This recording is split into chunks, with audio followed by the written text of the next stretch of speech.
my name is Sarah and this is Sarah Refined. Welcome back to my channel. On May 18th, my husband and I celebrated our first anniversary. And to be honest, the few weeks leading up to our anniversary they felt kind of weird. We were both feeling distant, we were both feeling like there wasn't a lot of communication, but I knew he was planning something for me for the day of our anniversary, and so I wanted to put in some effort and try to be able to reciprocate those feelings and also receive them, because I knew it was going to be something sweet and a very kind gesture, and it was going to be a day about us. But with my current attitude as it was, feeling kind of pulled away, it wasn't going to be very good. I reminded myself about everything I had and have that would have been impossible without him. And I reminded myself of why I appreciated him so much and why I married him and why I loved him. And because of that, my attitude shifted. I was able to communicate to him that even though we felt kind of off, I knew we could just be us. I didn't want there to be any pretense of this is what a couple should do for their first anniversary.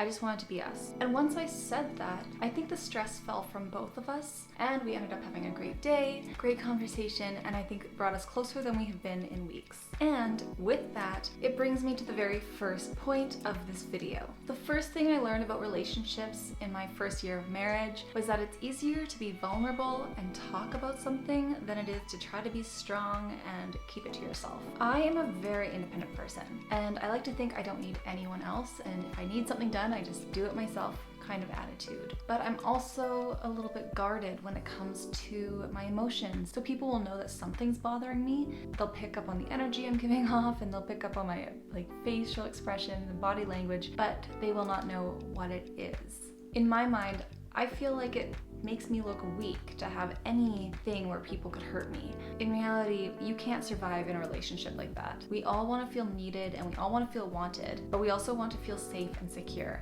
And we can never do that with each other if we're not letting down our own walls and barriers. I can't go feel safe if my husband's not letting me see some of his vulnerabilities, and he's not going to feel safe or wanted or needed if I'm putting up a whole thing of I don't need you.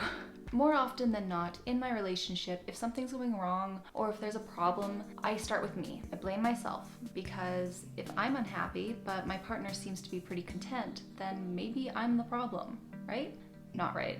But I just usually keep my thoughts to myself and let them stir around, and eventually a few days later, my husband will say, "Hey, what's going on? Are you okay? You're acting really weird. Just talk to me." And I give him the response of, "I'm fine.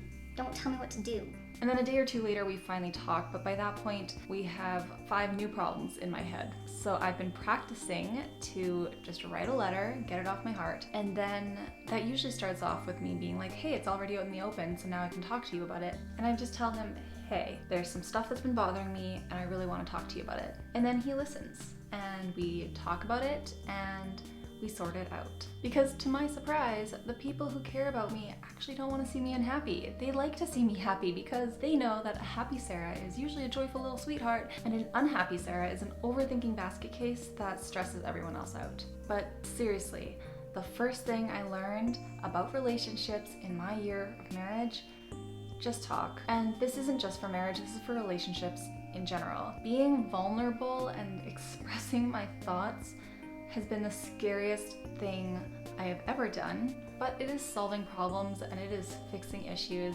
and I could not be more happy about that. The second thing I learned about relationships in my first year of marriage is that people can be flawed and still be good.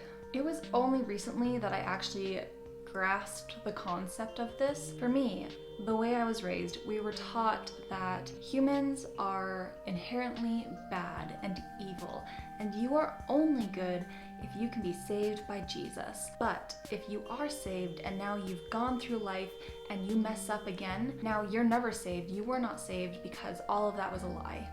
So as you might have guessed, that gave me some things I needed to work through. I had taken that on to myself to understand that this is something negative in me and I'm gonna change it. I've made a personal growth, I've developed. But as soon as this little bad thing pops back up again and I have that attitude or I have that feeling, now I'm a failure, I am now bad, I have not done anything, all that self-development I thought had happened didn't happen. And of course, we typically project our own insecurities and issues onto other people before we're ready to deal with it. So with my logic, That meant that when my husband said he was going to change a habit of his, but then 3 weeks later he's back to square one, he was the spawn of Hades, he hated me, and he was simply doing these things despite me. But actually, it just means that this habit might be harder to break than I thought, and perhaps, just maybe, it's related to some of his own childhood issues. It doesn't mean he's a bad person. It doesn't mean he's evil. It doesn't mean he doesn't love me. He is still good, he just has bad habits. I am still good despite my very limited patience with technology. So the second thing I learned about relationships in my first year of wifing up a man was that we are not bad people. We are good people with some bad habits and bad tendencies. I'm sure there are some very bad people out there who have some good tendencies, but that's a different video. I actually have a second video in this marriage series coming out next week where I talk about my short fuse with technology and blenders and everything I learned about myself in the first year of marriage. So if you want to see that one, make sure you click the subscribe button down below and hit the notification bell so that you get an email right when that goes up. Last but not least, the third thing about relationships that I learned in my first year of marriage is actually just a quote that I found in my journal.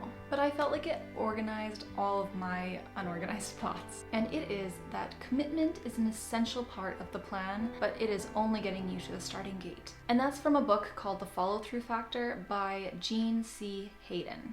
Right? Yes. This book was definitely not written for marriages, but as I was reading through these quotes that I'd written down, it was definitely applicable to relationships. People often want a wedding and think that the romance from that day is going to carry them through the next 40 years. But if the wedding is the commitment, then the marriage is the follow-through.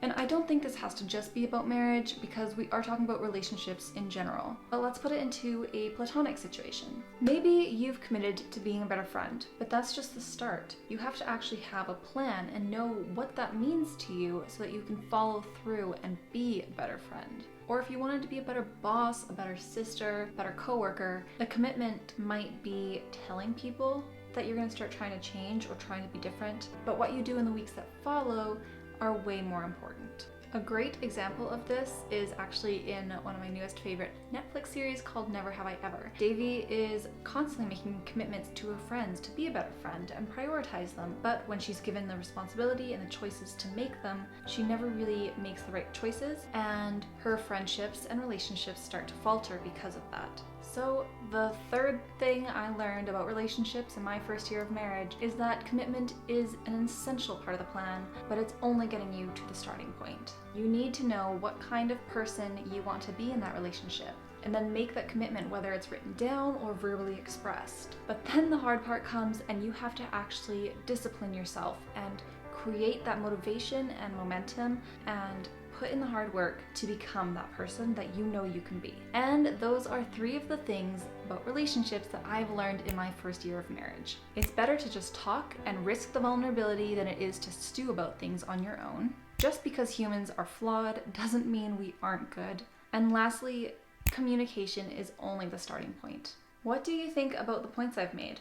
Do they apply to your relationship, whether that's romantically or platonically? I'd love to hear your thoughts, so leave them in the comment box down below and we can chat about it there. Don't forget to give this video a thumbs up and share it with a friend if you think that they might like this or might learn something from the video. And please subscribe. As I mentioned, next week I have another video coming up on this topic called 3 Things I Learned About Myself in the First Year of Marriage. So be sure to watch for that, or you can just click the notification bell down below here beside the subscribe button and you will get an email as soon as it goes live. Thank you so much for being here. My name is Sarah and I will see you in my next video.